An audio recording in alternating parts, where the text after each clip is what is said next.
Hey, faithful listener. Thanks for tuning in to the P40 Ministries Daily Podcast. This podcast is dedicated to helping you grow spiritually so you can grow personally. Let's grow together by building a consistent Bible reading routine. This is Jen, your host, and today we will be discussing the book of Mark.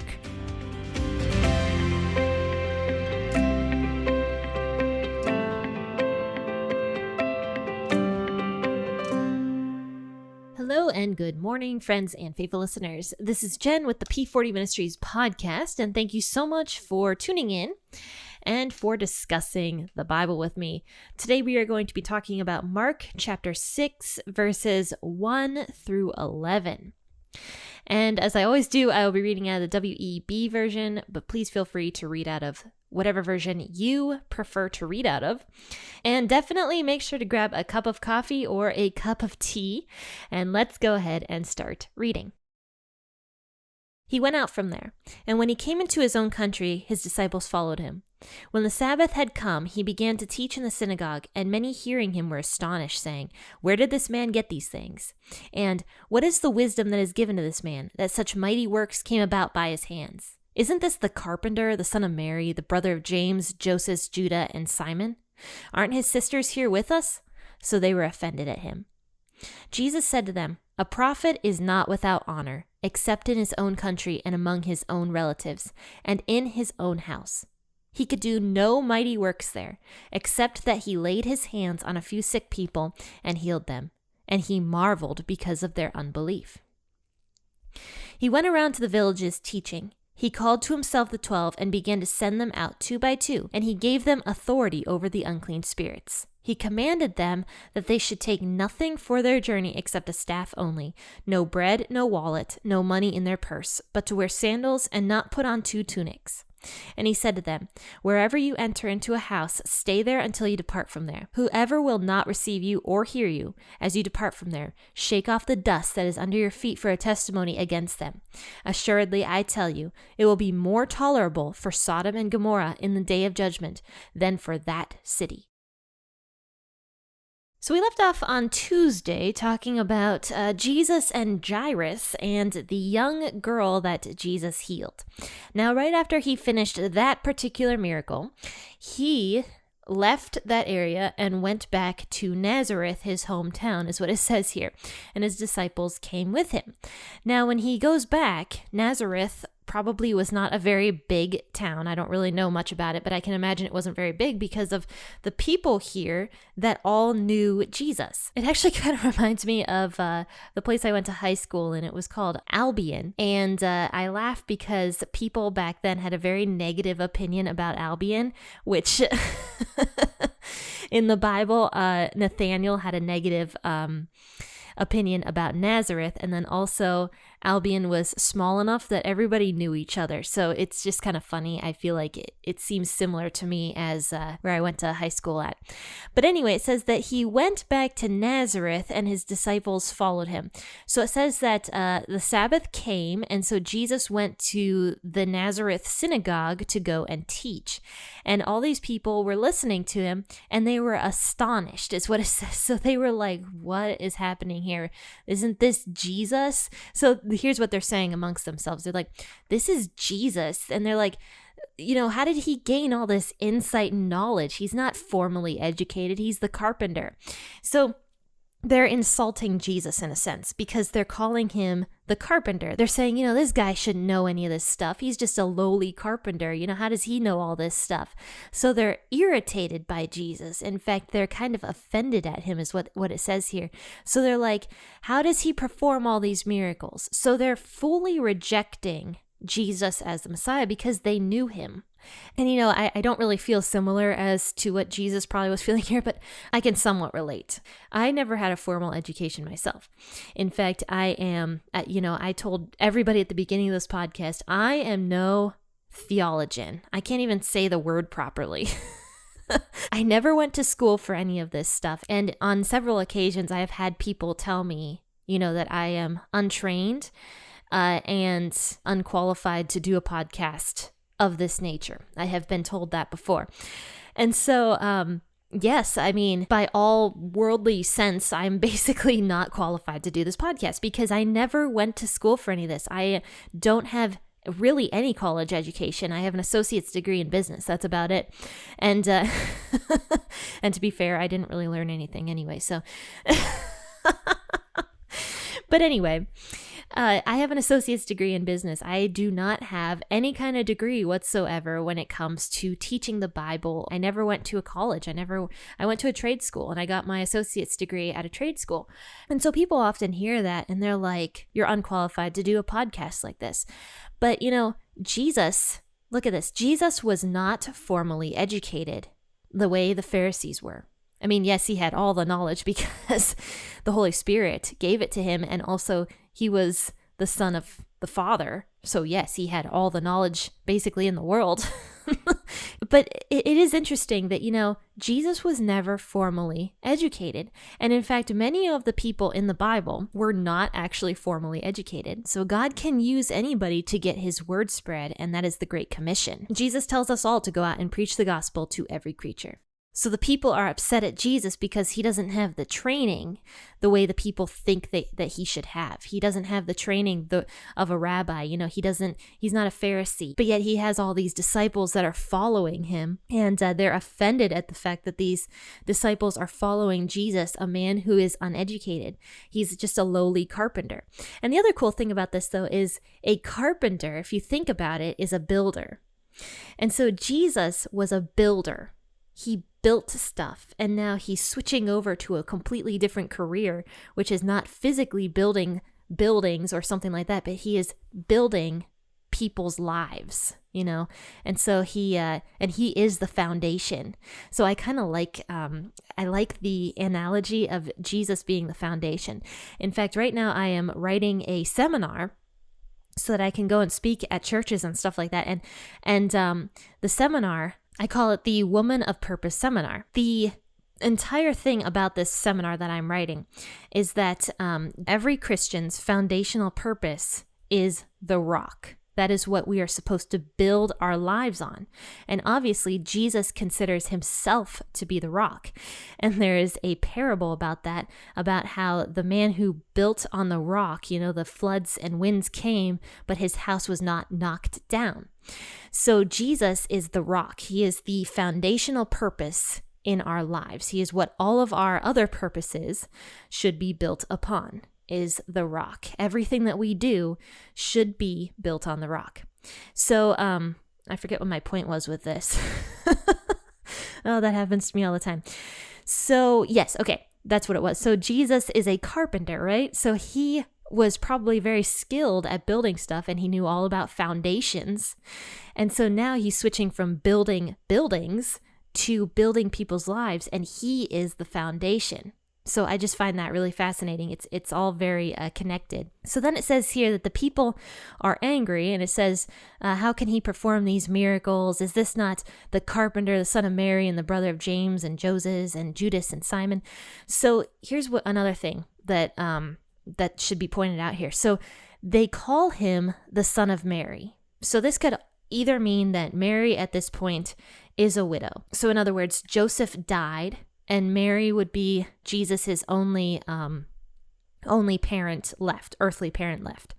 So they could be calling it Jesus, the son of Mary, because of Joseph dying. But another thing that we could consider is that rumors were spreading about Jesus that he was illegitimate, because it was very uncommon to call a child the son of the mother back in these days. Nowadays, that's absolutely culturally acceptable to call a child the son of the mother or whatever. But back then, it was more often the son of the father. They would have called Jesus, isn't this the son of Joseph? That's what they would have called him. But because it's very possible that rumors circulated about Mary having an illegitimate baby, which was Jesus, it's possible that they were also insulting Jesus in this way by almost calling him, like a illegitimate child. So that's something we could also consider about this passage, that they could have been insulting him in that way as well. And they're also like, oh, his brothers are all here and his sisters are all here. Are they not here with us? So how'd this guy get to have so much fame and popularity? And, how is he doing these miracles and what makes him so special, kind of thing. So it says that they were deeply offended by Jesus. And in fact, they were so deeply offended by him that their disapproval and their offense basically blinded all the people to the fact that Jesus was the Messiah and that he was God's son. So right then and there, the entire congregation of Nazareth decided that Jesus was not the Messiah because they knew Jesus from a young age and they were offended at Jesus. So then Jesus says to the entire crowd, because they were so offended by Jesus and his knowledge and the fact that he was not educated, and even maybe by his popularity, that Jesus says to them, a prophet is not without honor or respect except in his hometown and among his relatives and in his own household. So Jesus says this to the entire crowd because he was unable to do miracles for them because their faith was so bad. It was so weak. They didn't want his miracles. They didn't care about his miracles. They kind of wanted nothing to do with Jesus at this point. And it says that all he could do was lay his hands on a few sick people. And I'm sure there was more than just a few sick people in this entire town of Nazareth. And he was able to heal those particular people that had enough faith, but he was unable to do great miracles for them because their faith was so incredibly weak and probably not even existent. So imagine if those people would have had a stronger faith, how much Jesus could have accomplished in his own hometown. And he probably wanted to. He probably wanted to do some miracles for these people because it says here that he could not even do a miracle there at all because of their unbelief. So I wonder what Jesus was planning for that town that he was not able to do because of the faith of the people being so incredibly weak. So one thing that's interesting about this is faith goes hand in hand with Jesus's miracles. You often see Jesus saying, your faith has been so great that, your daughter is healed or you are healed or, it all has to do with the faith. And I think that's what it all kind of boils down to in general is our faith. And I think the more faith we have, the more God can move in our lives. And I believe that very, very wholeheartedly because Jesus often talks about faith going hand in hand with miracles and hand in hand with God. So that's why Jesus always says, have faith.